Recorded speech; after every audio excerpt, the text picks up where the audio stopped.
여러분, 우리는 살아가면서 수많은 부족함을 경험하게 됩니다. 때로는 우리의 지갑이 텅 비어 있기도 하고, 때로는 건강의 부족을 경험하게 되기도 합니다. 그리고 때로는 마음을 나눌 사람이 없어 외로움이라고 하는 결핍에 시달리기도 합니다. 오늘 본문은 바로 이런 결핍, 이 결핍의 모습 중에서도 흉년이라고 하는 배경을 가지고 있는 말씀입니다. 먼저 오늘 본문 38절 말씀을 보면 엘리사가 다시 길갈에 이르렀다라고 기록하고 있죠. 특별히 엘리사는 오늘 그곳에 세워진 선지학교, 즉 하나님의 말씀을 배우기 위해 모인 이 제자들을 가르치기 위해서 이 길갈이라는 땅에 다시 방문한 상태였습니다. 그런데 성경은 엘리사가 다시 길갈에 도착한 그 당시의 모습을 아주 짧고 강렬하게 이렇게 묘사하고 있습니다. 그 땅에 흉년이 들었더라 라고 말입니다. 여러분, 여기서 흉년이라고 하는 것은 단순히 조금 배고픈 상태를 말을 하는 것이 아닙니다. 땅은 갈라지고 나무는 말라 죽었으며 내일의 생존을 장담할 수 없는 절망적인 상태가 바로 이 흉년이라고 하는 배경이라는 것입니다. 여러분, 우리는 흔히 믿음 생활을 잘하면 늘 좋은 일, 그리고 풍년과 같은 날들이 이어질 것이라고 기대하고 오해하고는 합니다. 하지만 오늘 본문에 나오는 것처럼 하나님의 백성들에게도 예외 없이 인생의 겨울, 흉년과 같은 때는 찾아오고는 한다라는 것입니다. 우리는 교회에 나와서 예배를 드리고 은혜를 받지만 예배당의 문을 열고 나가는 순간 여전히 경제적인 흉년, 그리고 관계의 흉년, 그리고 건강의 흉년이라는 차가운 현실을 마주하게 된다라는 것이죠. 오늘 말씀은 바로 그 지점에서부터 시작됩니다. 먹을 것이 하나도 없는 절박한 흉년, 그 흉년의 한 복판에서 하나님께서 엘리사를 통해서 두 가지 놀라운 사건을 보여주시는 사건이 바로 이 말씀의 시작점이라는 것입니다. 하나의 사건은 죽음의 독이 든 국을 생명의 양식을 바꾸는 그런 사건이었고, 두 번째 사건은 보리떡 20개를 100명이 배불리 먹이는 사건이 오늘 본문에서 일어나게 됩니다. 그런데 이 두 가지 사건에 동일한 하나의 공통점이 있는데, 그것이 무엇이냐면은 이는 단순한 환경의 변화가 아니라 하나님의 손길과 은혜가 결핍 가운데 승리로 바뀌어지는 놀라운 하나님의 은혜였다라는 것입니다. 오늘 우리가 말씀을 통해서 결핍과 흉년의 한 봉판에서 일어난 이 하나님의 놀라운 은혜를 함께 묵상하며 나아갔으면 좋겠습니다. 먼저 우리가 하나님이 엘리사를 통해 오늘 본문에서 보여주신 첫 번째 사건에 대해서 이야기를 나누기 원합니다. 먼저 오늘 본문 38절과 39절 말씀을 함께 읽어보겠습니다. 38절, 39절 말씀입니다. 엘리사가 다시 길갈에 이르니 그 땅에 흉년이 들었는데 선지자의 제자들이 엘리사의 앞에 앉은지라. 엘리사가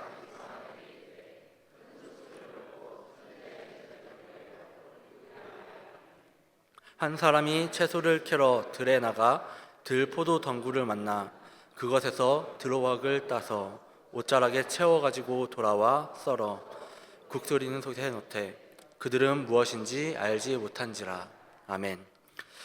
여러분, 오늘 말씀에서 엘리사가 길갈에 이르렀을 때 선지자의 제자들, 즉 하나님의 말씀을 배우고 사역을 준비하던 청년들이 굶주림에 지쳐 있는 상태라고 말씀은 기록하고 있습니다.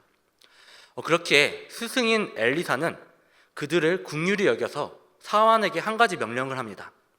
큰 솥을 걸고 제자들을 위하여 국을 끓이라 라고 말입니다. 이때 이 이야기를 들은 한 사람이 들판으로 나가게 됩니다. 그리고 그는 들판에서 탐스러워 보이는 드로박 덩굴을 발견하게 됩니다. 흉년 중에 이렇게 열매를 찾게 되었으니 이 한 사람이 얼마나 기뻤겠습니까? 그는 그것이 무엇인지 정확히 모른 채 겉모양만 보고 옷자락 가득 따와서 정성스럽게 썰어서 그것을 국솥에 넣었습니다. 여기서 우리가 주목해야 할 단어가 한 가지가 있는데 그것은 바로 알지 못한지라라는 단어입니다.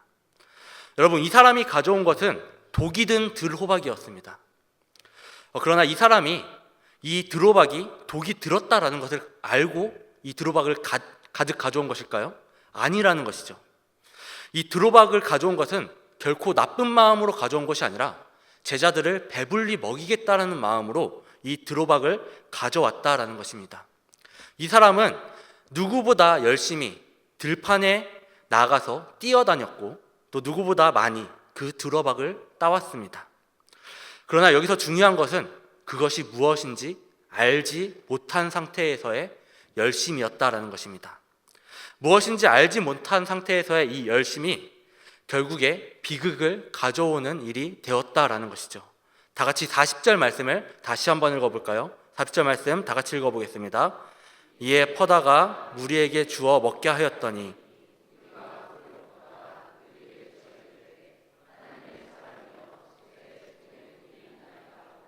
능히 먹지 못하는지라.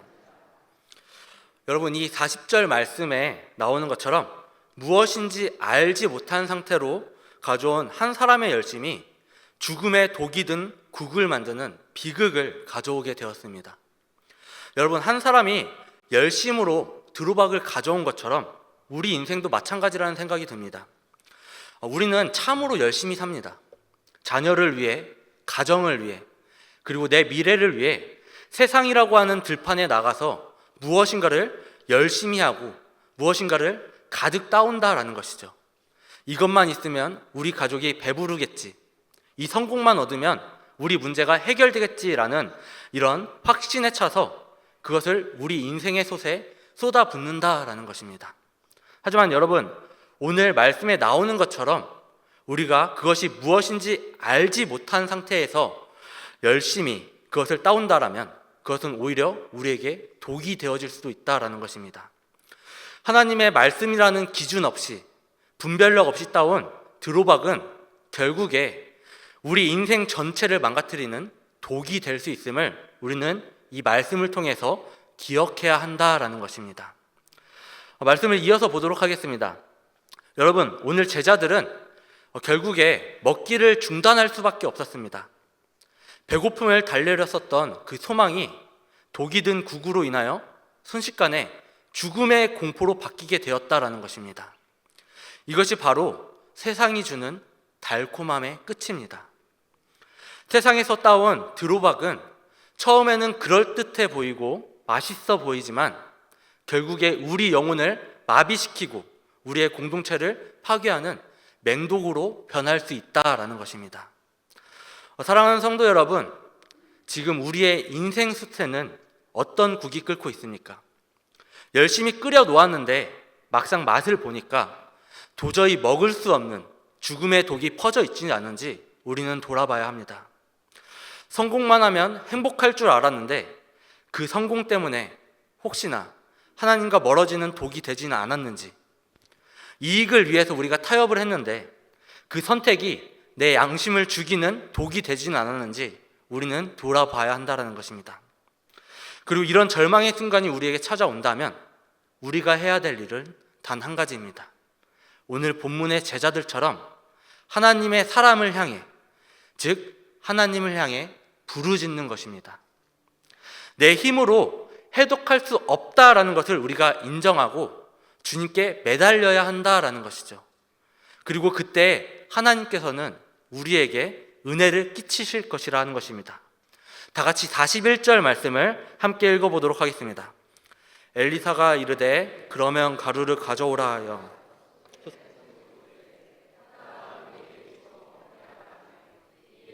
가운데 독이 없어지니라. 아멘. 여러분, 이 말씀에서 보면은 제자들의 비명을 들은 엘리사는 당황하지 않았습니다. 대신에 가루를 가져오라고 명령했죠. 그리고 그 가루를 솥에 던지자 놀라운 일이 하나 벌어지게 됩니다. 그것은 바로 솥 가운데에 독이 없어지는 일이 일어나게 되었다라는 것입니다. 상식적으로 한번 생각을 해봅시다. 맹독에 든 국에 가루 한 줌을 넣는다고 독이 사라질까요? 과학적으로는 불가능할 것입니다. 하지만 하나님이 하시면 가능하다라는 것을 오늘 엘리사는 보여주고 있는 것입니다. 여기서 오늘 엘리사가 뿌린 이 가루는 어떤 신비한 약초가 아닙니다. 그저 가루일 뿐이다라는 것입니다. 그러나 엘리사가 뿌린 이 가루로 인해 독은 깨끗하게 씻겨지게 되었습니다. 여러분, 이 엘리사가 뿌린 이 가루는 하나님의 말씀을 상징한다라고 생각하시면 됩니다. 그리고 동시에 우리를 위해 십자가에서 부서지신 생명의 떡이신 예수 그리스도를 예표하는 말씀이다라고 생각하시면 됩니다. 여러분, 하나님께서는 죄의 도구로 오염된 우리를 통째로 쓰레기통에 던져버리지 않으셨습니다. 너는 독이 퍼졌으니까 이제 죽음 못 씁니다라고 말씀하지 않으신다라는 것입니다. 대신에 우리 인생이라는 그 솥 안에 예수 그리스도라는 생명의 가루를 던져주시는 분이 하나님이시다라는 것입니다. 예수님의 보혈이 우리 마음에 뿌려질 때 우리 안에 있었던 미움의 독, 그리고 절망의 독, 정죄의 독, 그리고 죄의 독이 씻겨 내려가게 된다라는 것입니다. 도저히 먹을 수 없을 것만 같았던 그 쓰레기 같은 인생이 누군가를 배부르게 하는 생명의 양식으로 변화할 수 있게 된다라는 것이죠. 이것이 바로 저와 여러분들이 믿는 복음의 능력이다라는 것입니다. 여러분은 지금 무엇으로 여러분의 배를 채우려고 하시고 있습니까? 혹시나 들판에 드로박처럼 겉만 번지르르한 세상의 가치관을 따오느라 분주하지는 않은지, 그래서 정작 우리의 영혼을 죄라는 독에 중독되어 메말라가는 상태에 있지 않은지 우리는 돌아봐야 할 것입니다. 오늘 이 시간 우리 인생의 솥을 주님 앞에 정직하게 내어놓는 대강의 영가족들이 되길 소망합니다. 주님께 이렇게 고백하는 우리가 되길 원합니다. 주님, 제 열심이 독이 되었습니다. 제 선택이 죽음을 가져왔습니다. 저를 불쌍히 여겨 주옵소서라는 그런 기도를 하고 주님만이 우리의 기준이 되게 해달라고 기도하는 대강의 영가족들이 되기를 간절히 소망합니다. 사랑하는 영가족 여러분, 하나님께서는 여러분들을 위해 준비하고 계십니다. 여러분의 삶에 말씀의 가루를 던져서 독을 제하시고 여러분의 가정을 다시 살리며 여러분의 일터를 생명의 현장으로 바꾸실 준비를 하고 계시다라는 것입니다.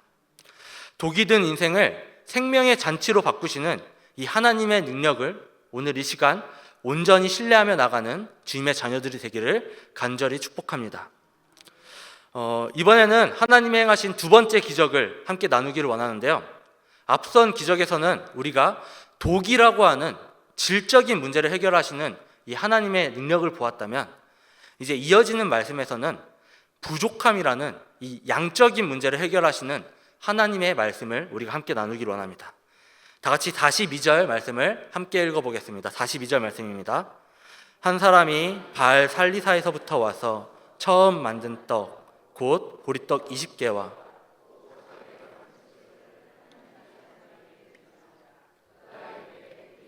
주어 먹게 하라. 아멘. 42절 말씀을 보면은 흉년이 계속되던 어느 날에 바알 살리사라는 곳에서 한 사람이 찾아오게 됩니다. 그는 처음 만든 보리떡 20개와 자루에 담은 채소를 가져와 하나님의 사람인 이 엘리사에게 드렸습니다. 여기서 우리가 주목해야 할 단어가 있는데, 처음 만든 것, 즉 첫 열매를 엘리사에게 드렸다라는 것입니다. 당시 상황은 심한 흉년이 든 상태였습니다. 자기 입에 풀칠하기도 힘든 상황이 바로 이 시대의 모습이었다라는 것입니다. 그런데 이 무명의 사람은 그 귀한 첫 수확물을 자신을 위해서 쓰는 것이 아니라 하나님의 사람에게 가져왔다라는 것이죠. 굉장히 먼 길을 하나님의 사람에게 드리기 위해 그 무거운 것을 메고 걸어온 것입니다. 여러분, 이 바알 살리사에서 찾아온 한 사람의 모습처럼 기적이라는 것은 하늘에서 갑자기 뚝 떨어지는 것이 아닙니다. 기적의 시작점에는 항상 누군가의 이름 없는 순종과 헌신이 있었다라는 것을 우리는 기억해야 된다라는 것입니다. 풍년이 들면 드려야지, 여유가 생기면 봉사해야지 라고 말하는 것은 사실 누구나 한 번쯤 할 수 있는 말일 것입니다. 하지만 진정한 믿음은 흉년 중에서도 내가 가장 배고플 때에도 나보다 하나님의 말씀을 먼저 기억하는 것입니다. 이 작은 보리떡 20개가 이 말씀 이후에 100명을 먹이는 기적의 씨앗이 되는 것처럼 하나님의 일하심은 한 사람으로 시작되어진다라는 것입니다. 이 시간 말씀을 이어서 43절 말씀을 함께 읽어보도록 하겠습니다. 43절 말씀입니다. 그 사환이 이르되 내가 어찌 이것을 100명에게 주겠나이까 하나 엘리사는 또 이르되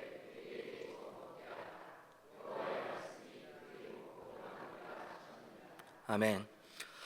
여러분, 엘리사는 이 떡을 받고 나서 사람들에게 무리에게 나누어 주라고 명령을 했습니다. 이때 엘리사의 사환이 당황해서 이렇게 묻죠. 내가 어찌 이것을 100명에게 주겠나이까? 라고 말입니다. 여러분, 이 사환의 질문은 굉장히 상식적이고 또 정확한 계산 가운데에서 나온 이런 모습이었습니다. 보리떡 20개를 100명에게 나누게 된다면 한 사람에게 5분의 1 조각씩밖에 돌아가지 않습니다. 그것을 어떻게 100명의 사람을 배가 고프지 않게 배부르게 먹일 수가 있겠습니까? 그런데 이 사환의 모습이 바로 저와 여러분의 모습이라는 생각이 듭니다. 여러분, 우리는 항상 인생의 문제 앞에서 계산기부터 두드린다라는 것입니다. 내 월급이 이만큼인데 어떻게 내 노후를 준비하고 하나님께 예물을 드리고 어떻게 11조를 드리고 어떻게 헌금을 드리지? 이렇게 우리는 계산기를 두드린다는 것이죠. 내가 가진 재능이 이것뿐인데 어떻게 하나님의 일을 할까라고 우리 스스로 먼저 계산기를 두드린다라는 것입니다. 오늘 사환도 마찬가지로 떡의 개수와 사람의 숫자만 보았습니다. 하지만 그는 그 가운데 그 떡을 나누라고 말씀하시는 하나님의 권능을 보지 못하였습니다.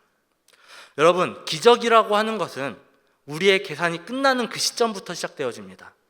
내 계산기로는 부족함이라고 하는 답이 나올지 모르지만 하나님의 계산기로는 차고 넘친다라는 답이 나온다라는 것입니다. 여러분, 엘리사는 이 의심하는 사환에게 다시 한번 이렇게 강력하게 선포합니다. 여호와의 말씀이 그들이 먹고 남으리라 하셨느니라 라고 말입니다.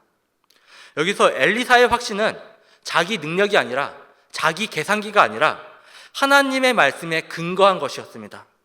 결국 이것이 어떤 결과로 나타나게 되었습니까? 44절 말씀에 이 결과가 나타나게 됩니다. 44절 말씀 다 같이 읽겠습니다. 그가 그들 앞에 주었더니 여호와께서 말씀하신 대로 맞고 남았더라. 아멘. 여러분, 이 말씀에 기록되어진 것처럼 여호와께서 말씀하신 대로 다 이루어지게 되었습니다. 그들이 먹고도 남았다라는 것이죠. 우리는 이 사건을 보면서 자연스럽게 신약의 한 사건을 떠올리게 되는 것 같습니다. 바로 예수님께서 보리떡 5개와 물고기 2마리로 5,000명을 먹이신 오병이어의 사건이죠. 예수님의 제자 안드레도 오늘 사원처럼 이렇게 물었습니다.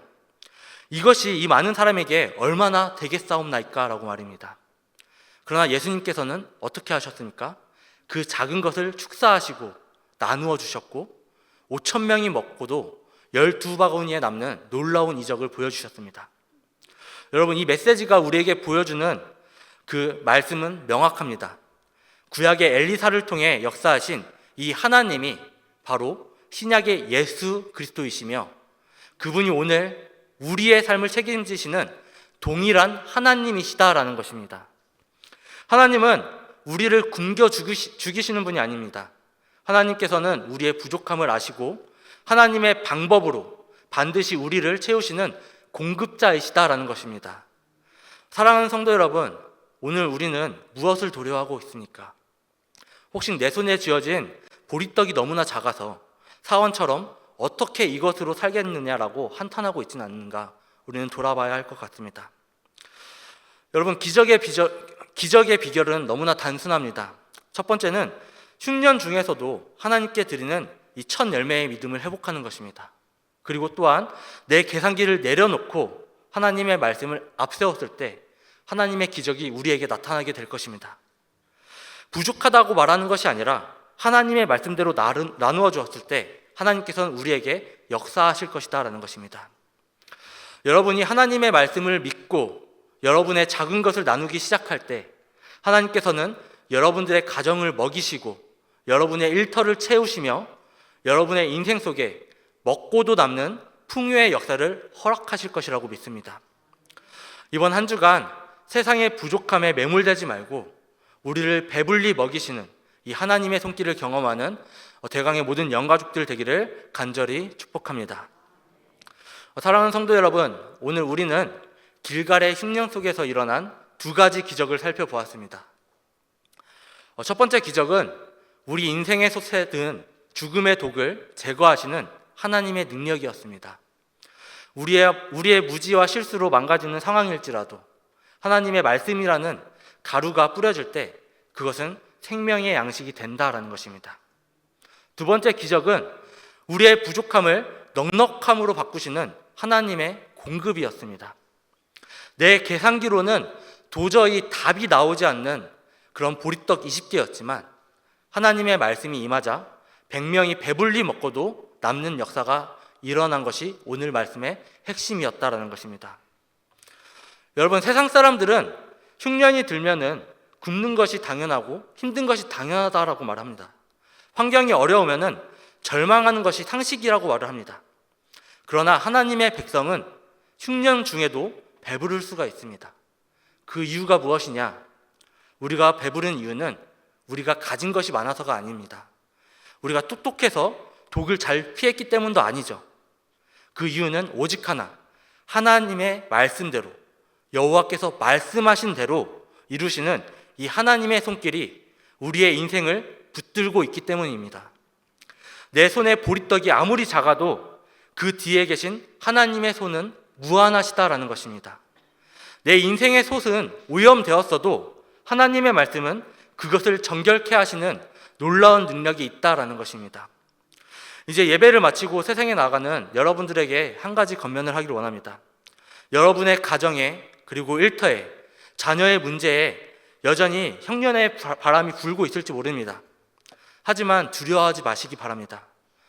여러분의 힘으로 해결할 수 없는 독이 퍼져 있다면 주님의 말씀 앞에 그 문제를 던지며 나아가는 우리가 되길 원합니다. 가진 것이 너무 적어 내일의 일을 장담할 수 없는 그 부족함 속에 있다면 여러분의 작은 보리떡 20개를 주님께 먼저 드리는 삶을 선택하기를 간절히 소망합니다. 우리가 계산기를 내려놓고 하나님의 말씀을 붙들 때 하나님께서는 과거 길갈에서 행했었던 이 두 가지 기적을 오늘 우리의 삶에서 재현하실 것이라고 믿습니다. 세상은 흉년이라고 아우성치고 아우성쳐도 주님 안에 있는 여러분만은 나는 여호와로 인해 충분합니다, 주님의 은혜로 넉넉합니다 라고 고백하는 기적의 주인공들이 되시기를 간절히 축복합니다.